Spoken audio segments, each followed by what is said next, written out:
Assalamualaikum warahmatullahi wabarakatuh. Salam jumpa dengan Suluh Berkah Channel. Kali ini suling subuh berjamaah keliling di Masjid Raudhatul Muttaqin Wedara Kulura. Kali ini mengangkat topik hikmah kesehatan dalam sholat. Bagi Anda yang baru bergabung, sebelum menyaksikan tayangan ini jangan lupa subscribe, like, dan komen untuk keberlanjutan dari tali silaturahmi kita. Selamat menyimak dan menyaksikan.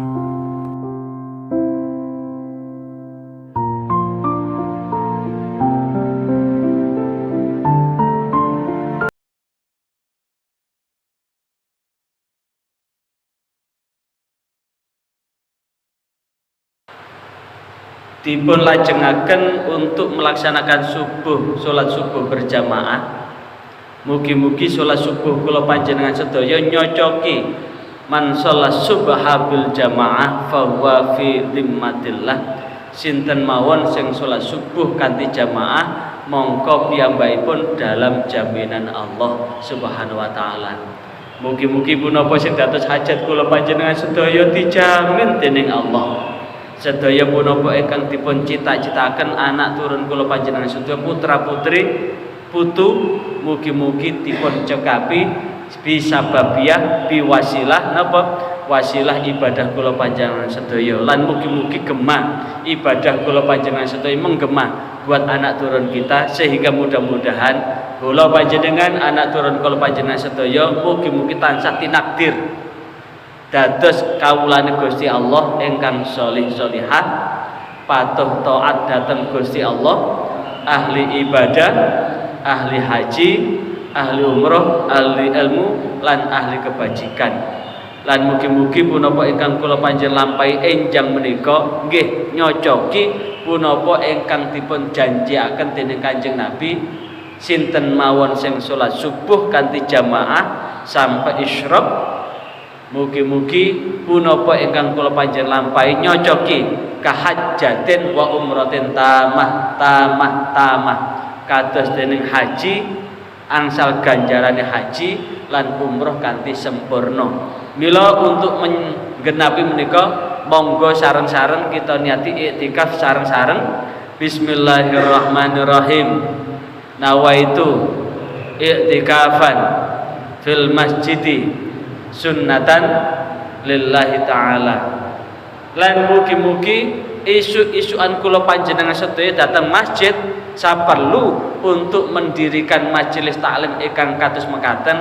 Apakah hanya sekedar kun aliman au muta'aliman au mustami'an, aliman mengajarkan, muta'aliman belajar, atau hanya sekedar mustami'an mendengarkan, niki sami ganjaranipun nggih kados angsal ganjarane haji. Mila mugi-mugi napa mawon ingkang kula panjenengan lampahi enjang menika sepedah malih dadosaken sehat lan wal afiyah punapa ingkang wonten badan, jiwa lan raga kula panjenengan sedaya. Wonten kesempatan menika kula nyambung materi Jumat Wage ingkang kepengker niki langsung kula sampaiaken secara visual tentang hikmah sholat dalam kesehatan. Sepeda malih hikmah sholat dalam kesehatan. Mangke kula panjenengan gandengaken, kula panjenengan raosaken melalui keterangan menika, mangke baris langsung dipun raosaken. Kemarin kita hanya sekilas aja. Ini nanti betul-betul kita rasakan setiap gerakan. Apakah betul bahwa apa yang telah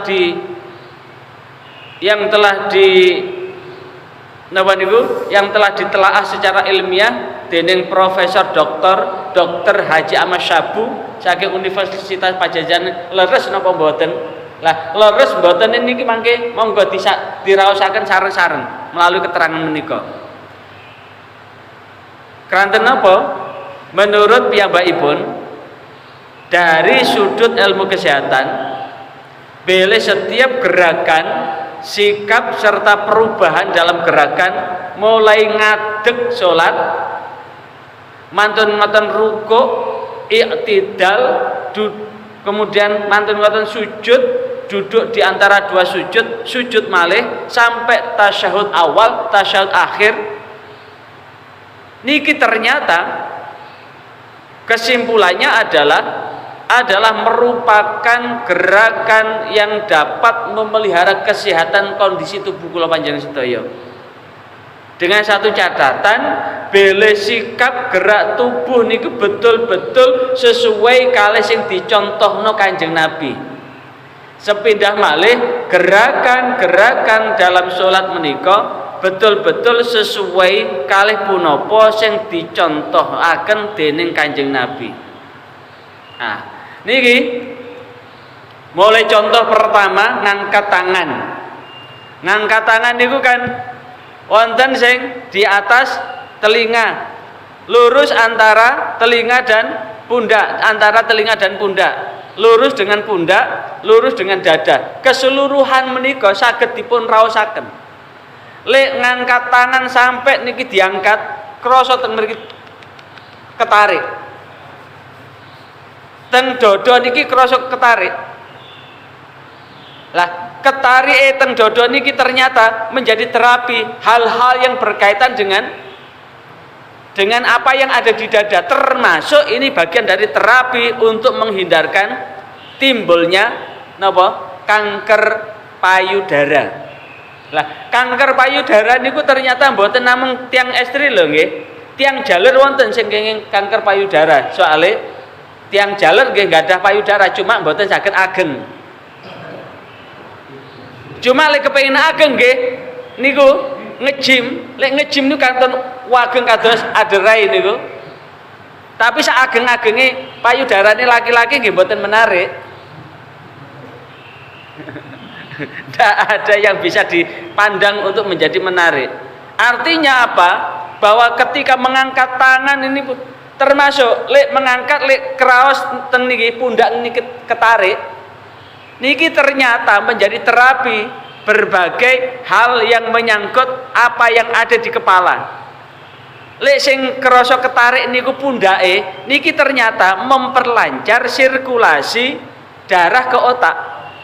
Lek sirkulasi darah teng otak niki lancar,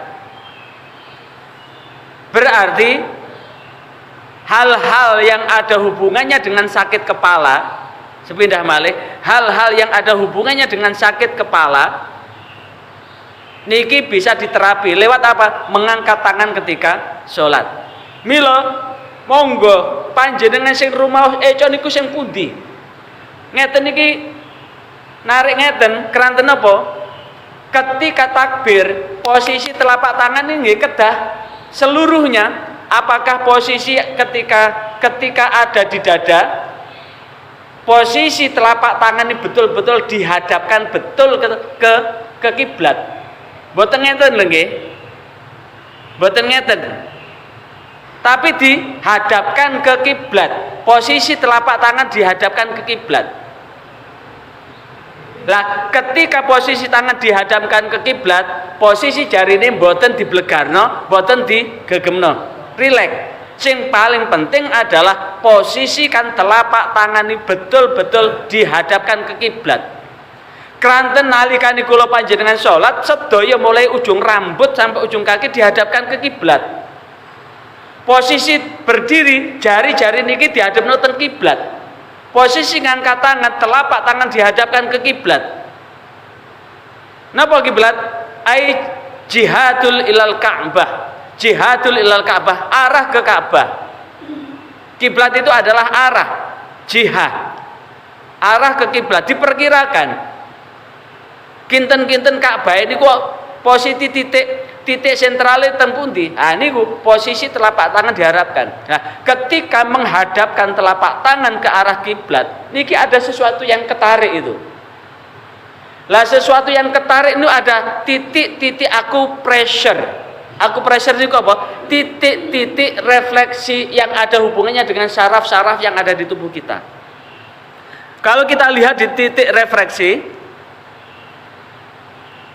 kalau buka lah titik-titik refleksi niku ada titik-titik refleksi yang ada di kaki. Ketika di tangan, titik-titik refleksi di tangan. Titik refleksi yang ada di tangan itu adalah nah ini gambar tengking titik-titik refleksi yang ada di tangan itu akan mempengaruhi saraf-saraf yang ada di sekujur tubuh ini. Makanya wonten tiyang sing sirahe ngelu niki sing dipenyet niku niki. Pusing niki sing dipenyet. Lalik nalikane ngangkat tangan niki ada sesuatu yang terasa enak. Apakah ketika begini dengan satu catatan bahwa posisi telapak tangan betul-betul berusaha untuk dihadapkan ke kiblat. Nalikane niki diangkat sedikit, ada yang ketarik sekitar sini. Yang intinya bahwa seluruh rangkaian gerakan kita di dalam sholat, apakah nanti ngambil posisi yang mana, seluruhnya ada hubungannya dengan titik-titik acupressure. Acupressure itu pada titik yang ditekan ketika ada pijat refleksi. Karena di ujung tangan, telapak tangan sama kaki ini adalah ada titik-titik acupressure, titik-titik yang dijadikan titik tekan untuk memijat. Termasuk nalikane jenengan posisi ngelu nggih, ngelu jenengan perkes ngetenipun krasa enak. Tangane diperkes krasa enak. Cobi tangane jenengan asta. Tangan kanan kiri, jenengan perkes ngeten iki. Jenengan raosaken. Eco, teng awak eco. Ngantuk niku ngeten. Perkes mawon. Bahkan wonten sing ngeten, lek ngantuk ngeten niki. Digosok-gosok sampai panas, plekna teng mripat. Ngantuk ical. Sampai panas ngeten ini pun krasa eco. Bahkan nalikane panjenengan berkesempatan untuk bisa napa niku latihan tenaga dalam niku ternyata menghasilkan energi listrik yang ada di telapak tangan ini. Kula nate nderek napa niku tetada kalimasada niku mawon saged wonten saged dorongan energi sing bisa untuk mendorong orang niku, termasuk Satria Nusantara niku. Nah, artosipun bahwa dengan melakukan sholat yang sesuai dengan yang dicontohkan oleh Rasulullah, dengan gerakan-gerakan yang sedemikian rupa, maka ternyata ada hubungannya dengan kesehatan yang ada di dalam tubuh kita ini. Simbol yang dijanjikan oleh Rasulullah bahwa sholat itu adalah rasul ibadah, inti dari ibadah, pengabdian kita kepada Allah. Tapi ternyata inti pengabdian yang ada di sholat itu, kalau kita lakukan dengan benar, kalau kita lakukan dengan apa yang dicontohkan oleh Rasulullah, itu ternyata kembali pada diri kita.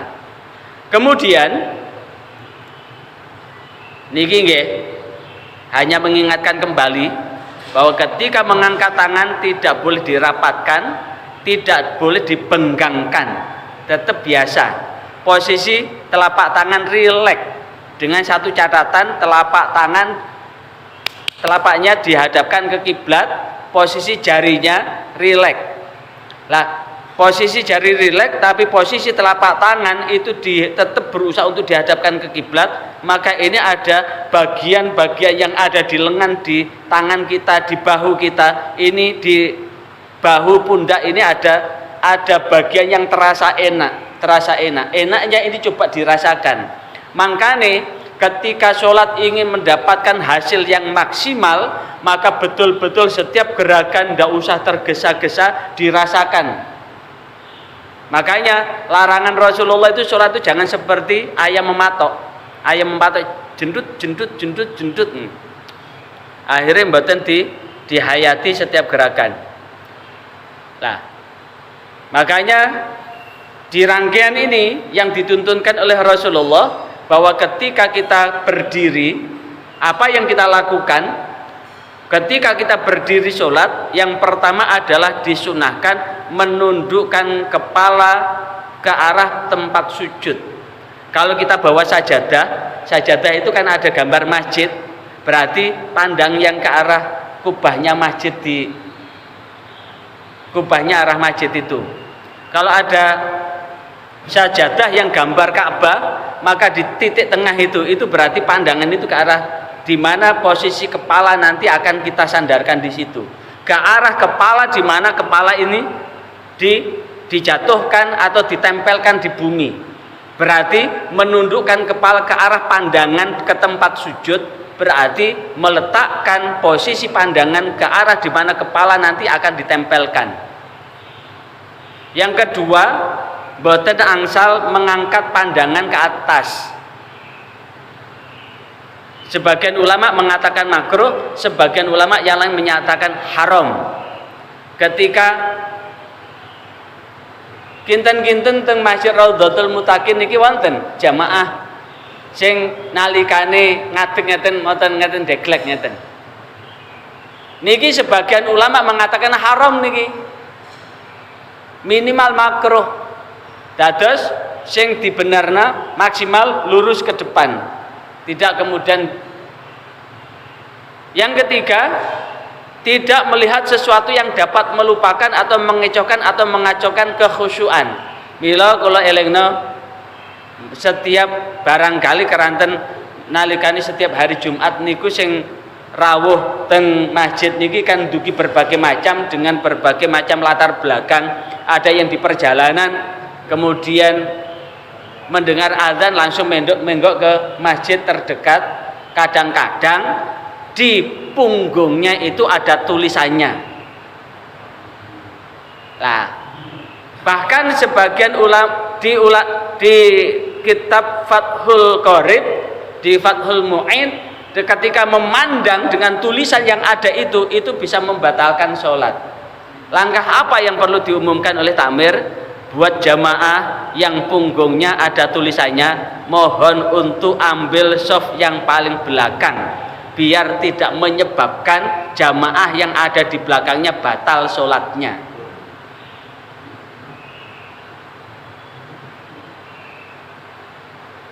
Kemudian merenggangkan kaki sesuai dengan kebutuhan.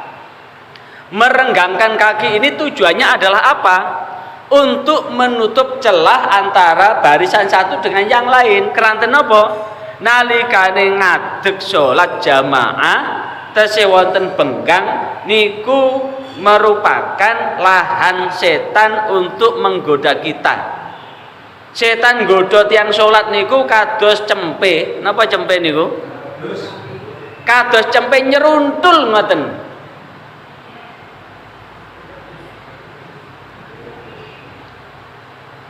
Kemudian disunahkan lek ndamel sarunge ndukure mata kaki.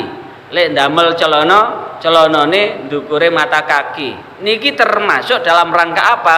Supaya nalikane lek celanane ngisore mata kaki, kadang-kadang niku mantun sujud lek celana ini kadang-kadang nyantol teng pundi?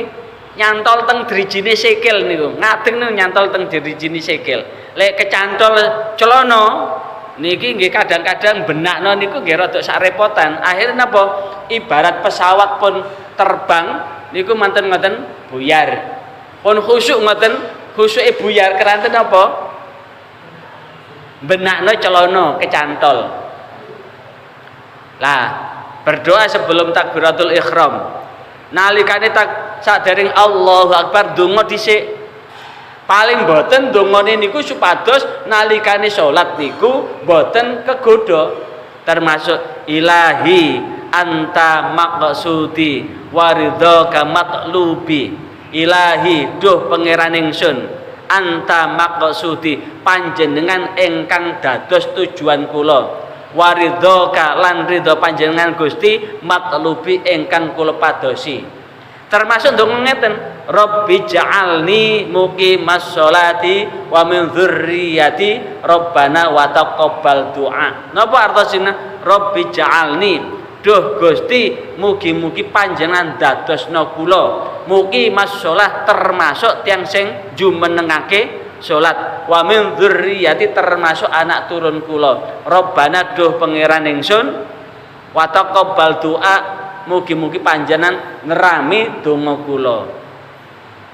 Saged mawon ditambah qul a'udzu birabbin nas malikin nas ilahin nas min syarril waswasil khannas alladzi yuwaswisu fi sudurin nas minal jinnati wan nas. Niku dasare napa? Hadis riwayat Imam Baihaqi jilid kalih halaman 17. Teng hadis Imam Baihaqi jilid kalih hadis nomor 27. Hadis nomor 27. Baca doa sebelum takbiratul ihram. Di mana takbiratul ihram? Di awal ketika memulai salat. Lah, niki visualisasi nih mekaten. Lah, nalikane ngadeg niki wau, nalikane ngadeg. Posisi jelas niku posisi pundi? Posisi jari kaki usahakan. Posisi jari kaki ini dipna teng kiblat. Tujuannya napa niki mangke? Posisi kaki dihadapkan ke kiblat niku mangke termasuk bagian refleksi ketika nanti rukuk. Ketika rukuk niku mangke krasa saestu. Posisi sikil mboten ngeten. Tapi ngeten posisi sikil. Nah niki. Pundi? Ah niki. Posisi sikil madhep kiblat niki, jari-jari niki didhepno teng kiblat, boten bekar ngeten. Jenengan lek ngadeg bekar ngeten apa ngeten? Bekar napa? Diingkupno, lek ngadeg diingkupno. Keranten napa? Jari-jari niki didhepno kiblat. Posisi jari niki tetep madhep kiblat, tetep madhep kiblat posisi jari. Posisi jari tetap ngadep kiblat.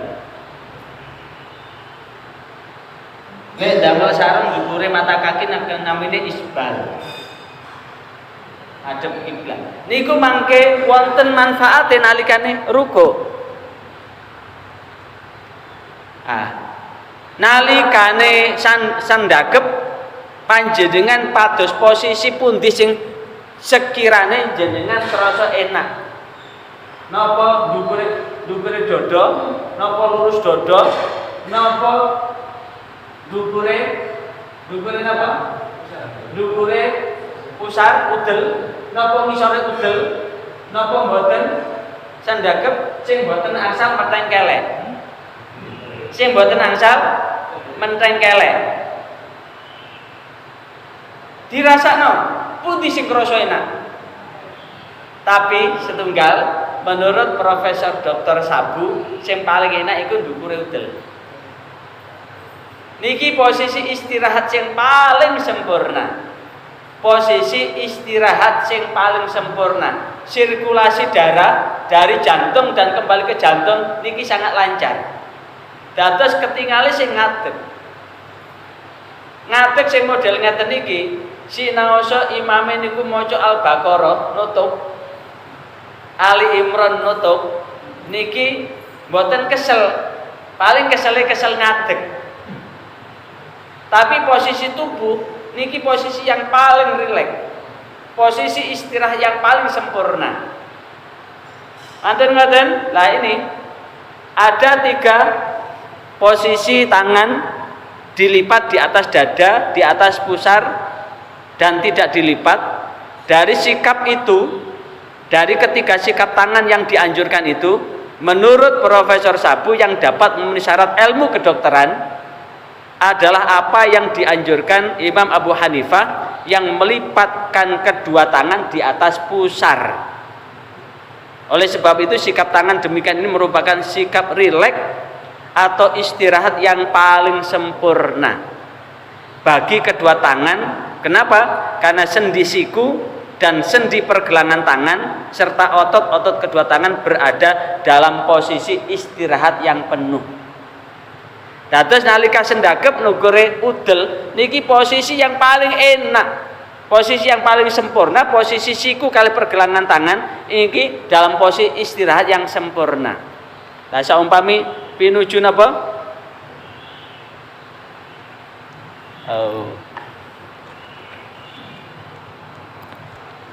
Berikutipun posisi rukuk sakniki. rukuk yang sempur, yang sesuai dengan contoh Rasulullah, sepindah malih rukuk yang sesuai kali contohnya Rasulullah, saged posisi ini tangan niku, posisi telapak tangan niku teng dengkul. Napa dengkul niku diblegarno teng dengkul keseluruhan, napa di sampingno ngeten monggo. Sing paling penting posisikan punggung dan kepala itu satu sejajar, posisi sejajar, kepala ndak ndongol tapi kepala memandang ke arah tempat sujud. Ternyata nopo hasilnya menurut Profesor Syabu, manfaat ketika rukuk sesuai dengan apa yang dicontohkan oleh Rasulullah, ternyata mendekatkan kedua kaki dengan kedua jempol, posisi driji niku wau madhep teng kiblat, berdampingan dalam posisi lurus kados gambar niku. Ternyata nopo manfaatipun, tulang belakang dalam keadaan kondisi yang baik, persendian di ruas tulang belakang tetap lembut dan lentur. Menurut Profesor Syabu, secara ilmiah otot-otot punggung dapat berkontraksi menarik sama rata serentak sehingga dapat menjadi terapi terhadap segala sakit dan kelainan sing wonten tulang punggung. Dados kelainan wonten geger tulang punggung sing bongkok metot niku saged diterapi dengan apa? Dengan sujud yang dicontohkan Rasulullah sallallahu alaihi wasallam. Lah, dengan sikap rukuk di mana tulang punggung datar dengan tikar sholat, sehingga dicontohkan oleh Rasulullah dapat menghindarkan puluhan penyakit tulang punggung yang sangat menyiksa, termasuk boyok encok. Gampang boyoken encoken. Sepindah mungkin kurang minum, asal minum air putih cukup, insya Allah tidak sampai encoken boyoken. Tapi tetap boyoken encoken, ternyata terapinya adalah dengan apa? Dengan melakukan rukuk sesuai dengan yang dicontohkan oleh Rasulullah. Keranten apa? Bahwa ini menurut Frederick Jilaba Aroman Bordian saking Jerman, ini termasuk 3 orang yang meneliti tentang gerakan sholat. Ternyata posisi itu adalah akan menjadi satu hal yang menyangkut rahasia otot-otot yang ada di dalam punggung kita. Niki rukuk, mantun ngoten sakniki sujud. Nalikane sujud, sujud niku nalikane sujud niku sing mudhun dhisik dengkule, boten tangane. Sepindah malih nalikane sujud sing mudhun dhisik dengkule. Mantun dengkul tangan, mantun tangan sirah. Sepindah malih nalikane sujud sing mudhun dhisik dengkule. Kanan, kiri, tangan, mantun tangan sirah. Ngatuke sirah riyin, tangan dengkul. Ngadeg boten napa? Boten demek lantai, tapi ngadeg tumpuane wonten dengkul. Lek lutute sakit sesuatu yang beda. Sepindah malih yang dicontohkan oleh Rasulullah nalikane sujud dengkule riyin, kanan, kiri, tangan, sirah. Ngatuke sirah riyin, mantun ngoten tangan, lutut. Ngadeg boten balik ngeten, tapi cekelan dengkul. Lek cekelan dengkul dereng kiat setunggal mawon pun kalih. Setunggal mawon. Sing setunggal tetep cekelan dengkul. Ngadeg malih. Lah, posisi kados sesuai kali gambar niki, sesuai kali gambar. Nah niki. Pertama ngadeg matur ngoten dengkule matur dengkul tangan nembe sirah. Lah niki nalikane sujud posisi telapak nggih rapet. Nalikane sujud posisi telapak rapet. Wonten hadise kabeh niku. Nalikane kedua lutut ke lantai sebelum kedua tangan. Dasarnya apa? Hadis riwayat Abu Dawud. Dalam Sunan Abu Dawud jilid 1 hadis ke-22. Sujud dengan meletakkan 7 anggota. Dasarnya apa? Hadis riwayat Imam Bukhari jilid 1 hadis nomor 206. Kemudian nalikane sujud menekan dahi dan hidung. Mboten napa-napa. Lek pesek mboten napa-napa. Lek bangir dados pesek mboten napa-napa. Pesek mboten napa-napa sing penting sedep. Niku hukume sunah menekan dahi tapi pun diosok-osok lho nggih. Lek diosok-osok. Pokoknya ditekan mawon, tekan dahi kali hidung. Dasarnya apa? Hadis riwayat Imam Tirmidzi wonten Sunan Tirmidzi jilid 2 hadis 59. Hadis riwayat Ahmad wonten Musnad Ahmad jilid 4 hadis nomor 315. Mantun ngoten meletakkan 2 tangan sebanding dengan pundak. Hadis riwayat Imam Tirmidzi jilid 2 Sunan Tirmidzi hadis 59. Meletakkan 2 tangan sebanding dengan wajah dekat, ada 2 sebanding dengan wajah, sebanding dengan pundak. Mengumpulkan jari ngerapetno, hadis riwayat Imam Hakim, Imam Ibnu Hibban. Saged dipun tingali teng Fiqh Sunnah jilid 1. Merenggangkan siku tangan ketika diperkirakan ketika anak kambing itu bisa lewat. Kemudian dalam keadaan memungkinkan siku diletakkan di atas lutut lepas jamaah. Siku dideleteng lutut lepas jamaah. Keranten apa? Mboten natap jamaah lintu. Pantat diangkat, berarti kados contoh niki, pantatnya diangkat. Dan nalikane sujud posisi telapak dirapatkan. Ngeten. Saking duduk iftiros, apa manfaatnya buat kesehatan sekarang?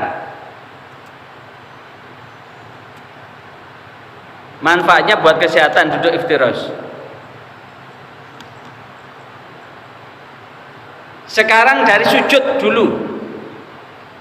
Saat kita sujud, melaksanakan sikap sujud secara ilmiah akan menghasilkan otot-otot lebih besar dan lebih kuat, terutama otot dada. Otot dada. Sebagian otot selaiga itu otot sing teng mriki. Otot teng dada, selat iga dalam maupun iga luar.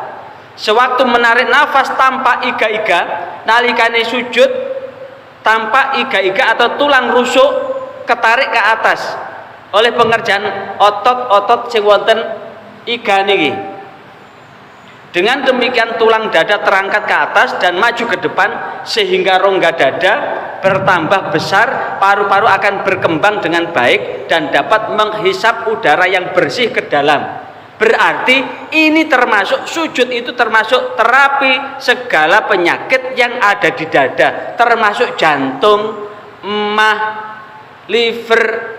Ternyata sujud yang dicontohkan oleh Rasulullah itu termasuk menjadi terapi paru-paru, terapi jantung, terapi liver, terapi pencernaan. Dan terjadi pengetahuan bahwa dada yang biji dan tidak kuat adalah salah satu sumber dari timbulnya penyakit TBC. Jadi termasuk ini menjadi terapi hal-hal yang hubungannya dengan saluran pernafasan atas. Manfaat lain, manfaat itu terutama bagi wanita berkembang otot dada yang penting sekali untuk menghasilkan buah dada yang dan bagus bentuknya, buah dada yang dan bagus bentuknya.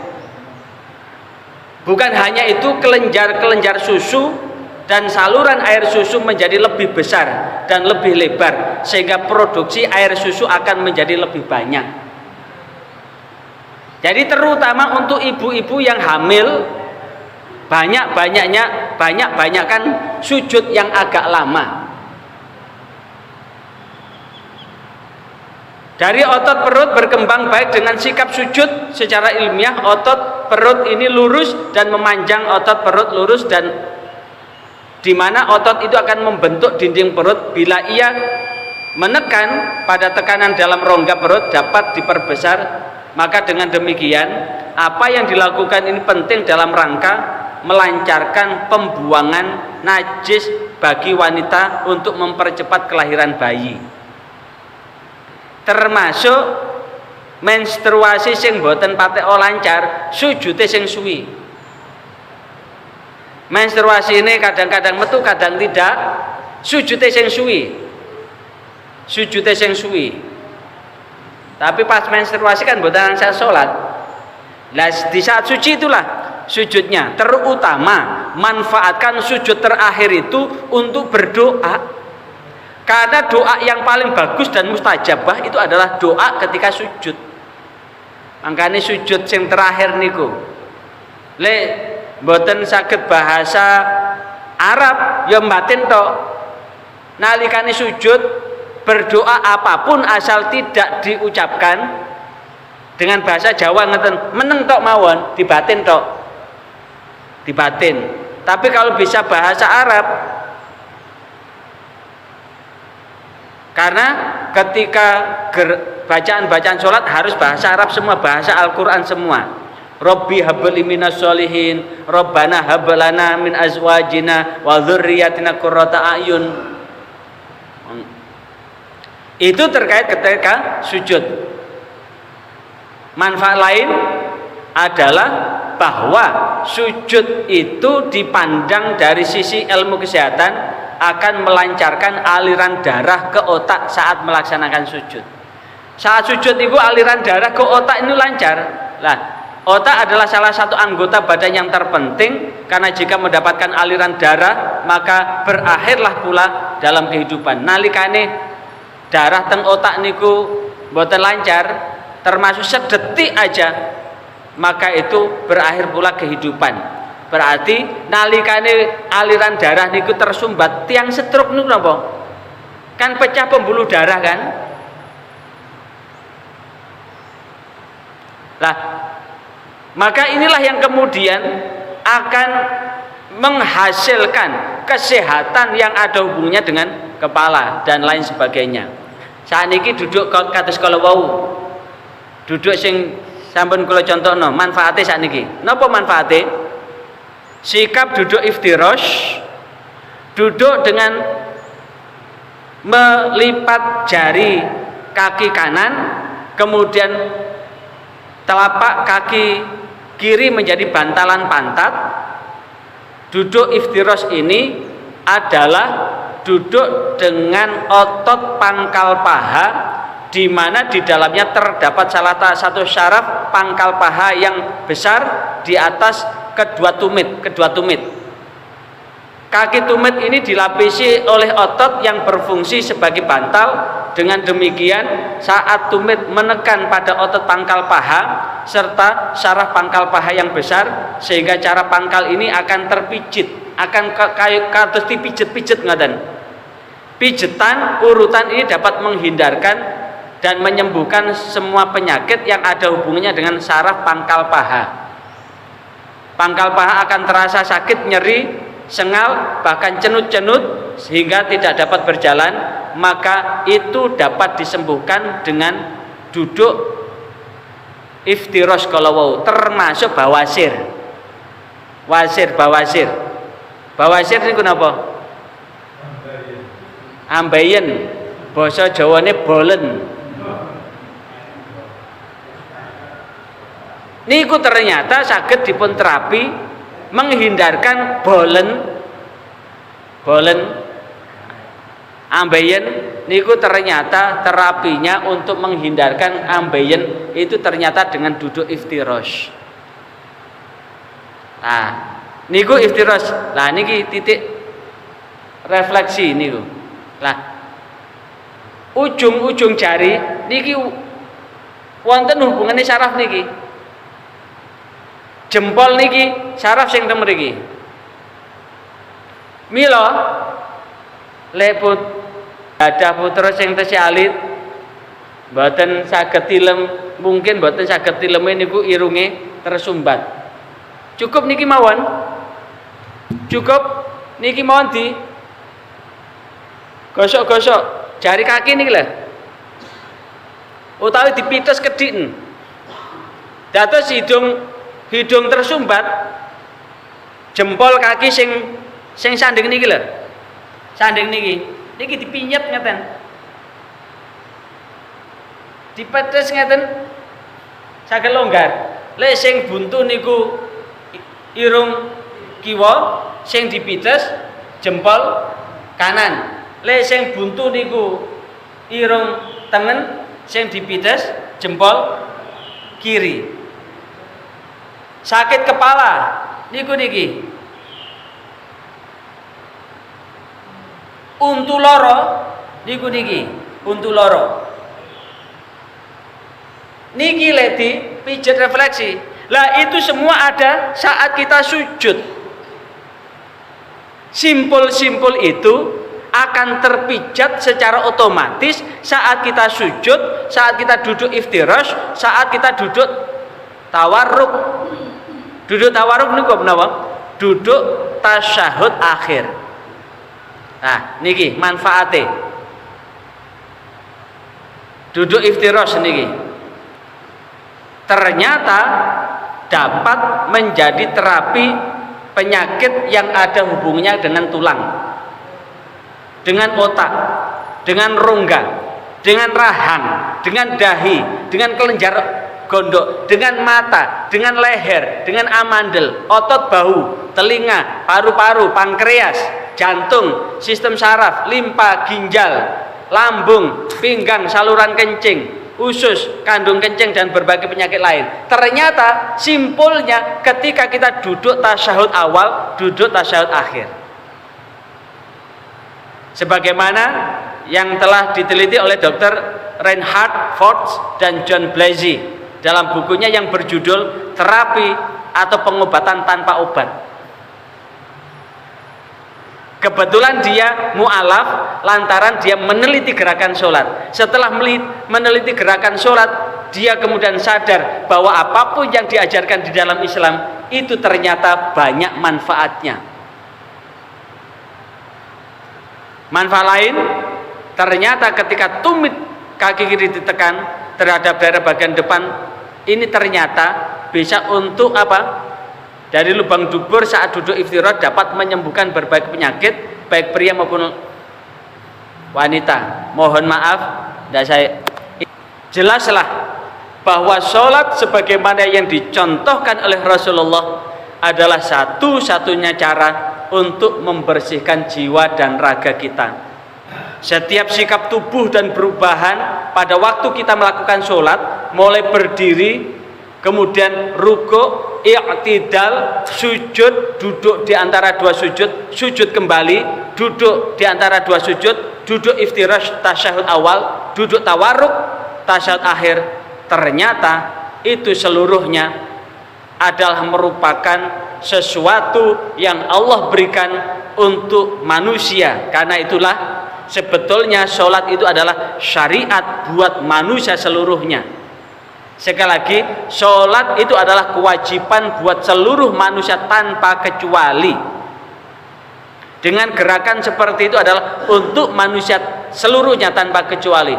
Cuma passwordnya, kuncinya agar sholat itu bisa naik ke langit, kuncinya adalah syahadat dulu. Kalaupun orang tidak mau syahadat tapi ambil manfaat kesehatan, monggo. Tapi sholat, ibadah, sedekahnya tidak bisa naik ke langit, karena kunci seluruh sedekah, ibadah yang dilakukan oleh manusia bisa naik ke langit, kata kuncinya adalah syahadat dulu. Tapi kalau mau ngambil manfaatnya seperti ada orang Islam untuk menenangkan hati dengan melakukan yoga. Yoga itu adalah salah satu dari ibadah yang dilakukan oleh orang Buddha. Tapi banyak umat Islam yang melakukan gerak yoga untuk kesehatan, boleh, tidak apa-apa. Jadi kalau ada orang Islam latihan yoga, gerak olah rasa, gerak olah tubuh dengan melakukan gerakan yang ada di tubuh sesuai dengan apa yang dilakukan oleh Buddha Gautama, asal tetap kalimat tauhid la ilaha illallah, tidak apa-apa melakukan latihan yoga, karena ini adalah untuk terapi kesehatan. Begitu pula jika ada orang non Islam ingin ambil terapi kesehatan dengan sholat, monggo. Tapi kunci sholat untuk masuk ke langit adalah, kata kuncian adalah syahadat dulu. Setelah syahadat baru sholat itu secara jasmani, rohani, dunia, akhirat bisa implementatif terhadap apa yang ada di dalam diri kita. Sehingga dengan demikian syariat sholat ini adalah hal yang paling ideal dalam mencapai kesempurnaan pemeliharaan kesehatan tubuh maupun jiwa.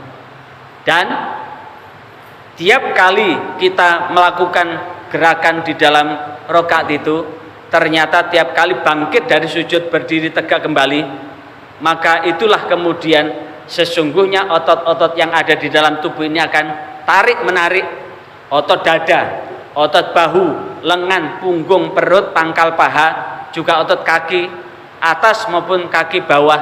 Ini ternyata ada pijitan, ada tarikan. Maka ketika ada tarikan itu, ada hal yang sangat penting yang dalam hal ini adalah ada 3 lubang, terutama pada ibu-ibu.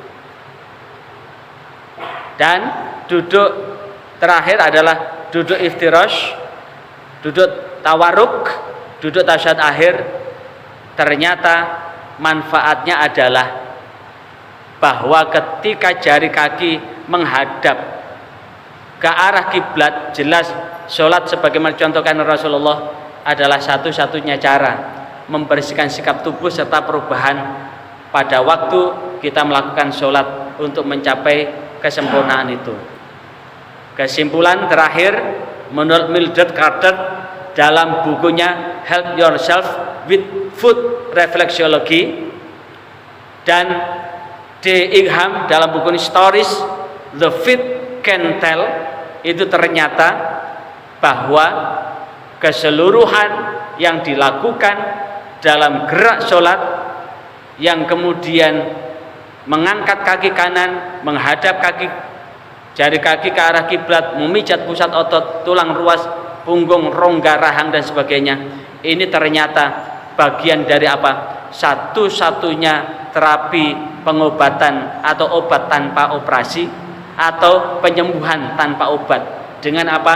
Duduk tawarruk yang kita lakukan. Maka mudah-mudahan apa yang kita lakukan, materi ini betul-betul menjadikan manfaat buat kita semua, senantiasa dikasih kesehatan oleh Allah Subhanahu wa taala, keberkahan buat hidup dan kehidupan ini, dan bagaimanapun juga sholat yang kita jalani keseluruhan itu akan kembali pada kita. Bacaan-bacaan mulai dari takbiratul ihram sampai salam ini ternyata adalah bagian dari refleksi muhasabah kita. Surah-surah yang kita baca adalah refleksi dari apa yang seharusnya kita lakukan. Fatihah yang kita baca adalah bentuk pengabdian kita kepada Allah, bentuk pengakuan hanya kepada Allah, hanya pada Allah kita menyembah, dan hanya pada Allah kita mohon pertolongan. Hamdalah yang kita lakukan sadar bahwa Allah Maha Rahman Rahim,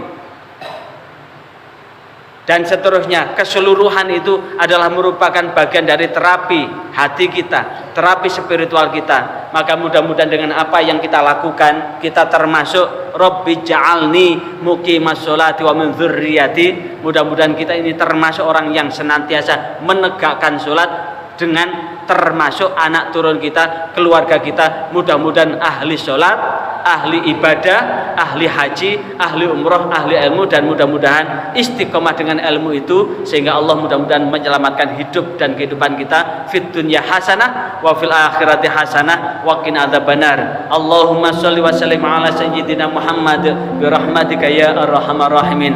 Ya Allah, izinkanlah kami bersimpuh bermunajat pada kesempatan ini.